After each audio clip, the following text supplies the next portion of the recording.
இன்றைக்கி வீடியோவில் என்ன பார்க்க போகிறோன்னா கிராமத்து முட்டை கிரேவி.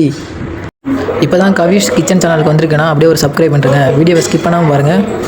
வீடியோ பிடிச்சிருந்தா அப்படியே ஒரு லைக் பண்ணுறேங்க. வாங்க வீடியோக்குள்ளே போகலாம். நான் முன்னாடி வெங்காயம், தக்காளி, இஞ்சி பூண்டு பேஸ்ட்டு, கருவேப்பிலையை முன்னாடி நான் கட் பண்ணி வச்சுக்கிட்டேன். 1 டீஸ்பூன் கடுகு, 1 டீஸ்பூன் மஞ்சள், 1 டீஸ்பூன் மிளகாய்த்தூள், 1 டீஸ்பூன் கரம் மசாலா, ஒரு வாழை எடுத்துக்கும். அதில் கொஞ்சம் எண்ணெய், கொஞ்சம் கடுகு, கொஞ்சம் பொரிக்க விட்டுட்டு அதுக்கப்புறம் வெங்காயத்தை கூட்டிகிட்டு கொஞ்சம் பச்சை வடை போடுறதுக்கு வதக்கிங்க. அதுக்கப்புறம் கொஞ்சம் கருவேப்பிலை போட்டு நன்றாக வதக்கவும். அதுக்கப்புறம் இஞ்சி பூண்டு பேஸ்ட்டு கொஞ்சம் வட்டவும். அதுக்கப்புறம் தக்காளி கொட்டி வணக்கவும். அதுக்கப்புறம் தேவையான அளவு உப்பு போட்டு கொஞ்சம் வணக்கவும்.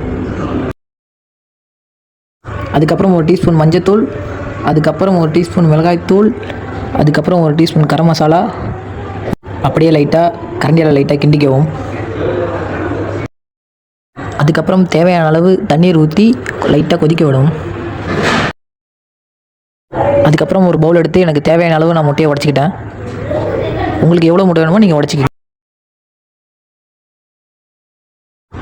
அதுக்கப்புறம் 3 முட்டையை உடச்ச முட்டையை எடுத்து நல்லா கலக்கி அப்படி பவுலில் வச்சுக்கிங்க. அதுக்கப்புறம் கலக்கி வச்ச முட்டையை எடுத்து அது மேலாக மெதுவாக ஊற்றி அப்படியே ஒரு கிண்டி வச்சுக்குவோம். அதுக்கப்புறம் தேவையான அளவு ஆச்சி மிளகாய்த்தூள் போட்டுக்குங்க. அதுக்கப்புறம் ஒரு 5 நிமிஷம் நன்றாக கொதிக்க விடவும். அதுக்கப்புறம் கொத்தமல்லி கொஞ்சம் தூவி விட்டு அப்படி இறக்கவும். என்கிட்ட கொத்தமல்லி இல்லை, அதனால் நான் கருவேப்பிலை போட்டுக்கிட்டேன். வீடியோ பிடிச்சிருந்தா அப்படியே லைக் பண்ணுங்கள். அடுத்தது என்ன வீடியோ பண்ணு கமெண்ட்டில் சொல்லிட்டு போங்க.